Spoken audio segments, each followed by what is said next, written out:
Ya, halo, kembali lagi di channel gua, dan di video kali ini kita akan bahas yang ringan-ringan aja. Kita akan bahas round up berita-berita sepak bola khususnya dari Eropa. Ada beberapa yang ingin gue singgung dari AS Roma, update dari para pemain menjelang lawan Genoa. Kemudian juga sedikit feature ataupun ada isu yang menarik ya terkait dengan keberhasilan Inggris lolos ke Piala Dunia.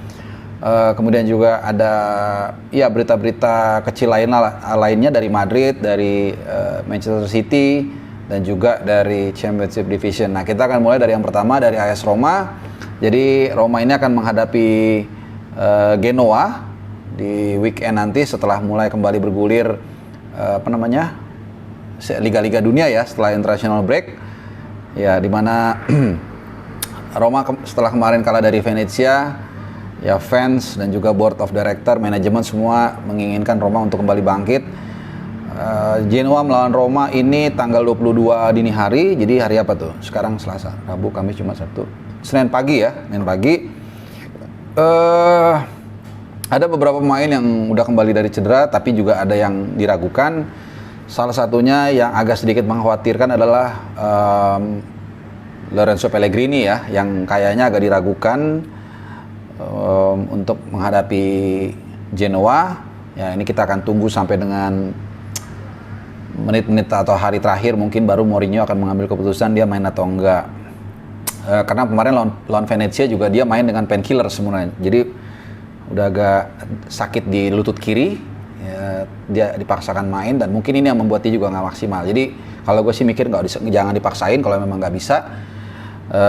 Tapi ada kabar baik lainnya, yaitu Zaniolo sudah kembali recover dan sudah juga kembali berlatih dengan rekan setimnya. Jadi mudah-mudahan Zaniolo bisa kembali tampil membela AS Roma ya. Ini pemain yang sangat dibutuhkan, terutama dalam skema penyerangan di sisi flank atau sayap. Nah, yang kedua adalah Spinazzola. Nah, Spinazzola ini memang sudah, lagi-lagi gue udah update berapa kali sih, karena memang ini puzzle yang sangat penting bagi AS Roma. Kalau dia bisa kembali main, bukan hanya AS Roma tapi juga dengan tim nasional Italia juga, karena kemarin kita tahu tanpa dia Italia gagal lolos secara otomatis ke Piala Dunia. Nah, cuman memang kelihatannya dia masih harus menunggu mungkin sebulanan lagi karena harus recovery traumatic healing ini yang memang jadi paling sulit ya dalam setiap cedera panjang. Jadi mungkin secara fisik dia sudah pulih, tapi perlu adaptasi mental, adaptasi juga ritme permainan, karena sejak musim awal dia tidak main bersama timnya. Jadi perlu aklimatisasi lah, adaptasi dengan frekuensi teman-temannya yang sudah lebih dulu main selama kurang lebih 3 bulan.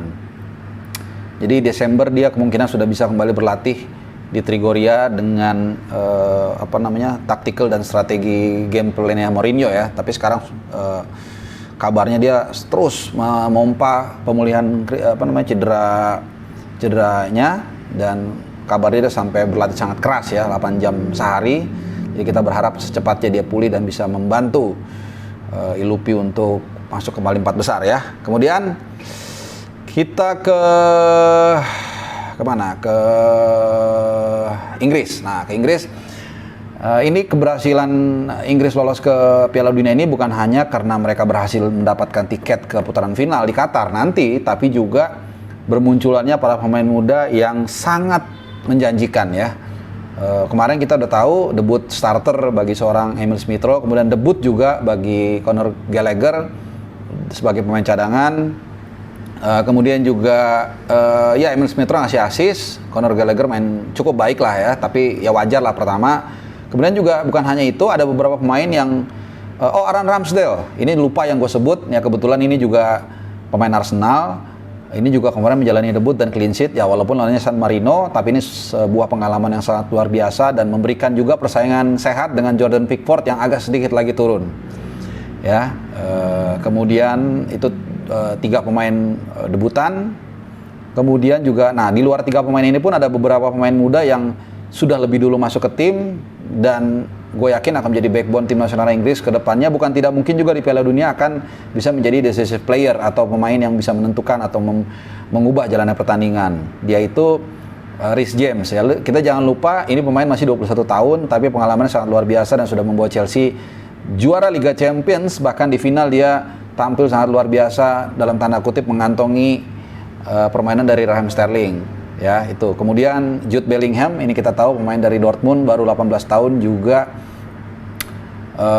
sudah 10 kali membela tim nasional Inggris, sangat luar biasa.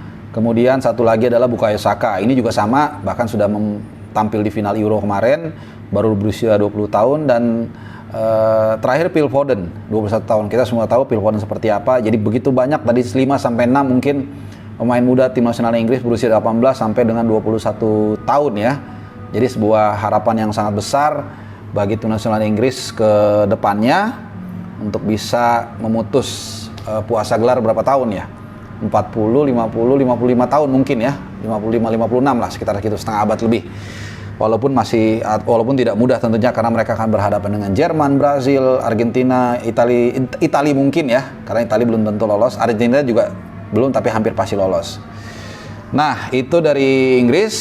Oke, kemudian kita kali ini ke sedikit berita-berita kecil. Buat lo yang main Fantasy League yang punya Romelu Lukaku, ini kabarnya dia sudah kembali latihan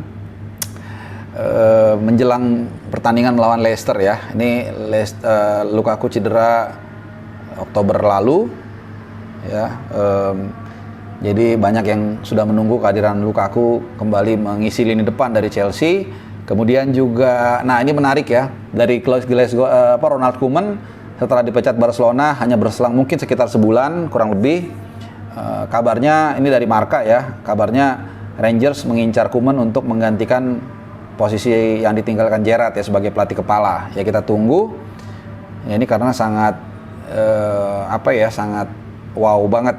Artinya dia dipecat Barca, dapat kompensasi 200 miliar, kemudian sekarang dapat pekerjaan lagi di Rangers ya. Ini luar biasa sih hari ini. Kemudian dari Real Madrid ya, Modric baru aja perpanjang kontrak ke 2022 beberapa bulan lalu, tapi lagi-lagi kelihatannya manajemen ingin lagi memperpanjang masa bakti dia.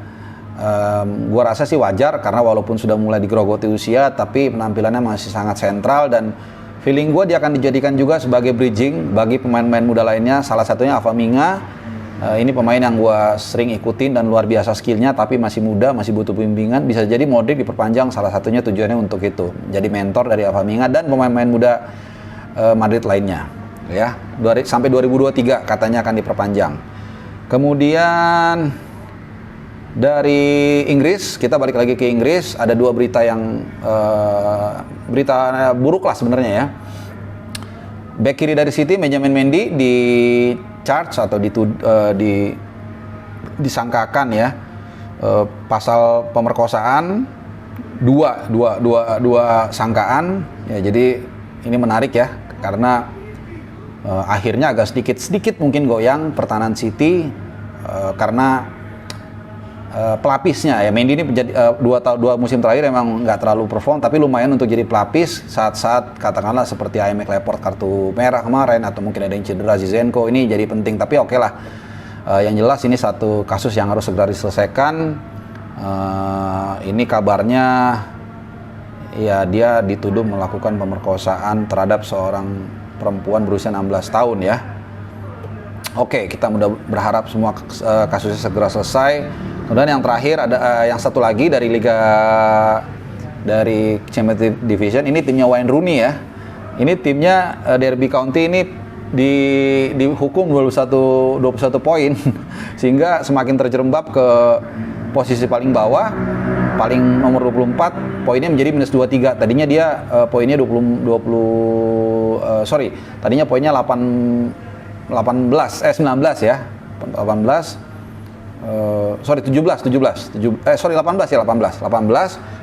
kemudian dihukum 21 jadi minus 3 ya. Ini sebagai karena mencederai financial rules ya. Dan ini jadi totalnya maksudnya 21 poin. Jadi sebelumnya itu 12 poin, sekarang 9 lagi, jadi 21. Jadi totalnya bukan poin yang sekarang. Ini sekarang 9 aja. Tadinya 12, terakhir 9, jadi sekarang ada di peringkat paling bawah -3 ya. Gitu, ini kayaknya jadi susah lah untuk bisa bukan hanya bertahan ya, bisa jadi degradasi nih Derby. Karena poinnya terpaut cukup jauh dengan peringkat yang aman, yaitu 18 poin, setara 6 pertandingan. Ya kita nggak tahu, walaupun masih panjang, apapun masih bisa terjadi. Nah itu dari Inggris. Kemudian satu lagi sedikit dari La Liga, biar imbang. Tadi ada Madrid, sekarang ada Barca. Xavi pelatih baru Barcelona menekankan pentingnya untuk membenahi lini belakang. Ya karena memang di situ dikatakan di eranya Koeman ini lebih banyak menyalahkan dalam tanda kutip lini depan yang gagal mencetak gol ya. Padahal dia jarang menyinggung lini belakang yang juga keropos.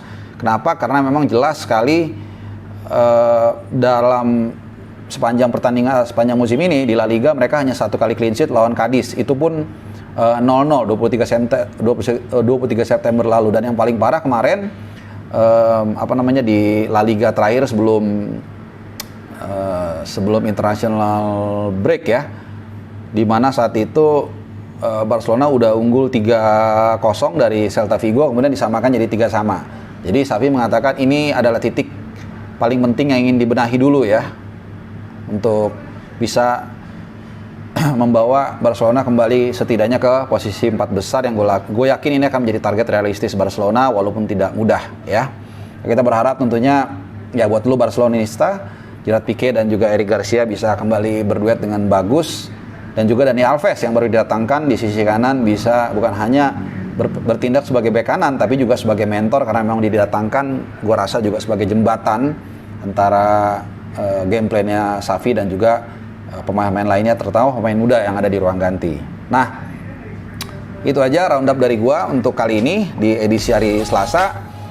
Terima kasih udah nonton, jangan lupa like, subscribe, komen, dan juga share. Kita jumpa lagi di video gue lainnya.